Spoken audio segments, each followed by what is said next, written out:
సమంత టాలీవుడ్ కోలీవుడ్లోనూ star heroine. ఇప్పుడు ప్రియుడు నాగ చైతన్యతో వివాహం ఖరారైన తర్వాత కావాలనే సినిమాలు తగ్గించుకుంది.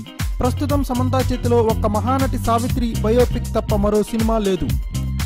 ఈ నేపథ్యంలో మంచి కథతో వస్తే తన రెమ్యునరేషన్ ని కూడా తగ్గించుకుంటానని ఓపెన్ ఆఫర్ ప్రకటించింది శ్యామ్. అయినా పెద్దగా ఆఫర్లు వచ్చినట్టు కనపడడం లేదు. ఈ నేపథ్యంలో సమంత ఓ నిర్ణయానికి వచ్చేసినట్లు సమాచారం. సమంత నిర్మాతగా మారాలని డిసైడ్ అయింది. తన తొలి చిత్రంగా కన్నడ బ్లాక్ బస్టర్ చిత్రం యూటర్న్ రీమేక్ ని చేసేందుకు ప్రయత్నాలు సాగించినట్లు చెబుతున్నారు. ఇప్పటికే యూటర్న్ రీమేక్ హక్కులని సమంత తీసుకున్నట్లు చెబుతున్నారు. సమంత నిర్మాతగా ఈ చిత్రం తెరకెక్కనుంది. మాతృక దర్శకుడు పవన్ కుమార్ ఈ రీమేక్ కి దర్శకత్వం వహించనున్నారు. మరోవైపు నాగ చైతన్య సమంతల నిశ్చితార్థం ఈ నెల 29న జరగనుందని జోరుగా ప్రచారం జరుగుతోంది.